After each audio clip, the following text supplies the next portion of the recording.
بستی کی حد کے باہر ہیں اور آپ کا گھر آپ کو دکھ رہا ہے وہاں سے، اور عصر کی نماز کا وقت ہو گیا تب بھی آپ قصر ہی کریں گے، اس لیے کہ آپ بستی کی حد میں نہیں آئے نا، بستی کی حد سے باہر ہیں. یعنی جب تک آپ بستی کی حد میں نہ آ جائیں، اگرچہ آپ کو وہاں سے آپ کا گھر دکھتا ہو، آپ قصر ہی کریں گے.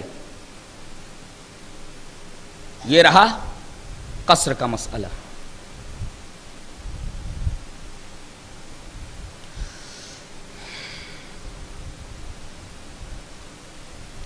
اس کے بعد ایک بہت اہم بات بتائی جا رہی ہے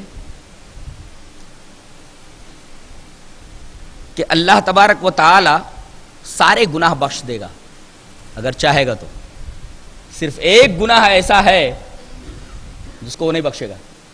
اچھا ایک سوال کرتا ہوں میں آپ سے، سب سے بڑا نیک عمل کون؟ سب سے بڑا نیک عمل کون اللہ تبارک و تعالیٰ کی نگاہ میں؟ توحید. توحید. اللہ تبارک و تعالیٰ کو توحید بہت محبوب ہے. اس کے مقابلے میں شرک ہے. اسے شرک کرنے والے کے بارے میں فرمایا گیا کہ اس کو تو میں کسی قیمت پر نہیں بخشوں گا. شرک کے اوپر کوئی کمپرومائز نہیں ہے. اللہ ایسے لوگوں سے کلام ہی نہیں کرے گا، اور جس سے اللہ کلام نہ کرے قیامت کے دن سوال ہی نہیں ہے اسے جنت میں جانے کا. جہنم میں جائے گا. اللہ نے فرمایا ان اللہ لا یغفر ان یشرک بہ ویغفر ما دون ذلک لمن یشاء. بے شک اللہ مشرک کو نہیں بخشے گا، اس کے علاوہ جس بھی گنہگار کو چاہے بخش دے. شرک کی 4 قسمیں ہیں: شرک فی العلم، شرک فی التصرف، اور شرک فی العبادہ، اور ایک شرک فی العادہ. یہ 4 قسم کی شرک ہے. شرک فی التصرف کا مطلب کیا ہے؟ کہ اللہ کے علاوہ اور کوئی ہے جو بگڑی بنا سکتا ہے. جیسے بعض مسلمانوں کا یہ عقیدہ ہے کہ باباؤں کے پاس بھی، یہ جو قبروں میں ہیں ان کے پاس بھی پاور ہے، یا فلاں ولی کو، فلاں پیر کو یہ پاور ہے کہ وہ بنا سکے، بگاڑ سکے، نفع دے سکے، نقصان پہنچا سکے. اگر اس طریقے کا عقیدہ ہے تو وہ شرک فی التصرف میں مبتلا ہے. اور ایک ہے شرک فی العلم. شرک فی العلم کا مطلب کیا ہے؟ جیسے اللہ تبارک و تعالیٰ کو غیب کا علم ہے، ایسے بابا کو بھی غیب کا علم ہے. وہ بھی بتا دیتے ہیں کیا کھا کر آیا ہے، تیرے گھر میں کیا ہے، تیرے مکان میں کہاں خزانہ گڑا ہوا ہے، وغیرہ وغیرہ. یہ شرک فی العلم ہے. یعنی یہ عقیدہ رکھنا کہ اللہ کے علاوہ کوئی اور بھی غیب کا علم رکھتا ہے تو یہ شرک فی العلم ہے. کوئی بنا سکتا ہے، بگاڑ سکتا ہے، نفع یا نقصان پہنچا سکتا ہے، وہ تو شرک فی تصرف ہے. اور اللہ کے علاوہ کوئی غیب کا علم جانتا ہے وہ شرک فی العلم کا مرتکب ہے. اور ایک شرک فی العبادہ. جتنی بھی مراسم عبودیت اللہ کے لیے خاص ہیں، اللہ کے لیے یا اللہ کے گھر کے لیے خاص ہیں، وہ اللہ کے گھر کے علاوہ یا اللہ کے علاوہ کسی کے لیے کرے تو وہ شرک فی العبادت ہے. مثلا سجدہ اللہ کے لیے خاص، کسی اور کے لیے اگر کرتا ہے تو شرک کرتا ہے. رکوع اللہ کے لیے، کسی اور کے لیے کرتا ہے تو شرک کرتا ہے. قیام اللہ کے لیے خاص، کسی اور کے لیے کرتا ہے تو شرک کرتا ہے. اللہ کے گھر کا صرف طواف ہونا چاہیے، اگر کسی قبر کا طواف کرتا ہے تو شرک کرتا ہے وہ، اس لیے کہ یہ طواف اللہ تبارک و تعالیٰ کے گھر کے لیے خاص ہے. ایسے ہی ایک ہی پتھر ہے جس کو ہم چوم سکتے ہیں محبت سے، ایک ہی پتھر ہے جس کو پیار سے ہم ہاتھ لگا سکتے ہیں. وہ پتھر کون سا ہے؟ حجر اسود ہے. اور کسی پتھر کو آدمی چومنے لگے تو حرام ہے، وہ شرک ہے. اسی طریقے سے ایک گھر ہے جس کو غسل دیا جاتا ہے محبت سے. کون سا گھر ہے وہ؟ کعبہ. اب اگر کوئی کہے کہ قبر کو دھل کر کے اس کا جو غسالہ ہے، پانی ہے، وہ بھی تبرک کے طور پر استعمال کیا جا سکتا ہے، شرک کا مرتکب ہے وہ. اس لیے کہ نہلانا کسی گھر کو اللہ کے گھر کے علاوہ جائز نہیں ہے. طواف اللہ کے گھر کے علاوہ کسی اور جگہ کا جائز نہیں ہے. بوسہ دینا حجر اسود کے علاوہ کسی پتھر کو جائز نہیں ہے. محبت سے کسی اور پتھر کو چھونا حجر اسود کے علاوہ جائز نہیں. آپ ایک سوال یہاں کر سکتے ہیں کہ آخر وہ پتھر کائے کو وہاں رکھا ہوا ہے کہ لوگ اعتراض کریں؟ کہ مسلمان بھی پتھر پوجتا ہے، کائے کو رکھا ہوا ہے وہ؟ سوال کر سکتے ہیں آپ نا، اس کا جواب بڑا پیارا دے رہا ہوں تو لے کر کے جاؤ. دیکھو ہر زمانے میں عہد و پیمان کے کچھ طریقے ہوا کرتے تھے. عہد ابراہیمی میں عہد و پیمان کا طریقہ یہ تھا کہ میدان میں ایک پتھر رکھ دیا جاتا تھا. عہد ابراہیمی میں عہد و پیمان کا طریقہ کیا تھا؟ میدان میں ایک پتھر رکھ دیا جاتا تھا اور لوگ آ کر کے اس پتھر کو چھوتے تھے اور الگ ہٹ جاتے تھے. مطلب کیا ہوتا تھا؟ یعنی جو بات زیر غور ہے، جن جن لوگوں نے پتھر کو چھوا ہے سب لوگ اس بات سے متفق ہیں. یہ عہد ابراہیمی میں عہد و پیمان کا اصول تھا. اب حضرت ابراہیم علیہ السلام نے وہ کالا پتھر، بعض لوگ کہتے جنت سے آئے، وہ پتھر اٹھا کر کے وہاں رکھ دیا ہے. اس کا ایک مقصد تو یہ ہے کہ بھئی آپ کو 7 چکر لگانا ہے. کوئی پوائنٹ ہونا چاہیے نا جہاں سے آپ چکر شروع کریں اور جہاں چکر ختم ہو.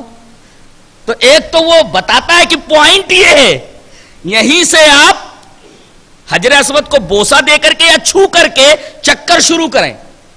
3 چکر ذرا آ کر جس کو رمل بولتے، اور بقیہ کے 7 چکر میڈیم. یہیں سے شروع کریں، یہیں پر آئے 1 چکر ہو گیا، پھر یہاں سے چلے یہاں آئے 2 چکر ہو گیا، یہاں سے چلے پھر یہیں آ گئے 3 چکر. ایسے ہی ایک تو یہ پوائنٹ ہے کہ یہیں سے چکر شروع ہوتا ہے، یہیں آ جاؤ تو 1 چکر پورا ہو گیا. ایک مقصد تو اس کا یہ ہے وہاں رکھنے کا، اس وجہ سے وہاں رکھا ہوا. اور دوسرا مقصد عہد ابراہیمی میں وہ جو طریقہ تھا عہد و پیمان کا، اس کو بھی قائم رکھا گیا، اس لیے کہ اس گھر کو بنانے والا کون؟ اللہ کا خلیل حضرت ابراہیم علیہ السلام، کہ انہوں نے وہ پتھر رکھ دیا ہے عہد و پیمان کے لیے. کہ جیسے کوئی عہد و پیمان کیا جانا ہوتا تھا تو پتھر میدان میں رکھ دیا جاتا تھا، جو اس پر ہاتھ رکھتا تھا وہ اس بات سے متفق ہوتا تھا. حضرت ابراہیم نے وہ پتھر وہاں رکھ دیا کہ دنیا کے جن جن لوگوں کو توحید سے محبت ہو وہ آ کر کے ذرا اس پتھر کے اوپر اپنے ہاتھ رکھتے جائیں، تاکہ گواہی بن جائے. عہد و پیمان کا جو اصول میں نے بنایا تھا، عہد و پیمان کا جو طریقہ تھا، وہ یہاں ظاہر ہو جائے کہ جو آدمی اس پتھر کے اوپر ہاتھ لگائے گا وہ یہ بتا رہا ہے، ظاہر کر رہا ہے کہ میں موحد ہوں اور جان دے دوں گا مگر توحید کو نہیں چھوڑوں گا، یہ تجھ سے عہد کر رہا ہوں میں. اس وجہ سے وہ پتھر رکھا ہوا ہے. تو یہ جو 2 بنیادی وجہیں ہیں یہ تو ہمارے سامنے ہی ہے. اس وجہ سے وہ پتھر رکھا ہوا، اس کا رکھا جانا وہاں ضروری ہے.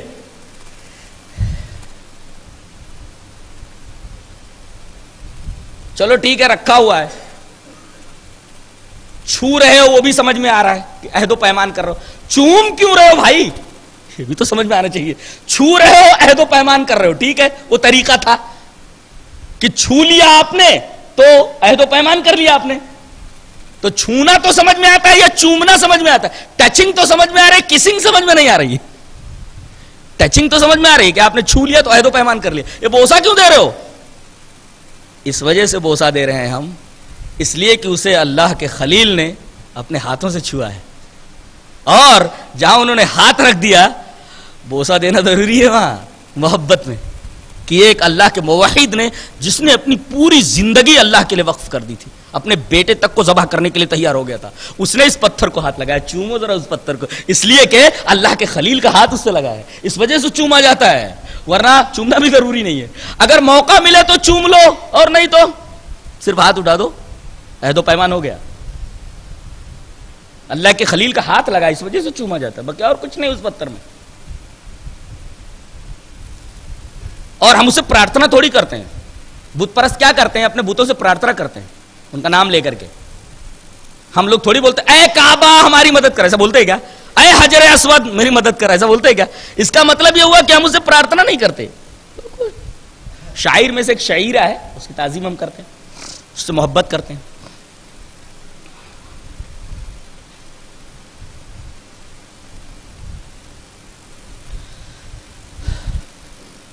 تو ایک ہوا شرک فی التصرف، اللہ کے علاوہ کوئی اور بنا بگاڑ سکتا ہے، اللہ کے علاوہ کسی کو غیب کا علم ہے، شرک فی العلم، شرک فی العبادہ، عبادت کے جتنے مراسم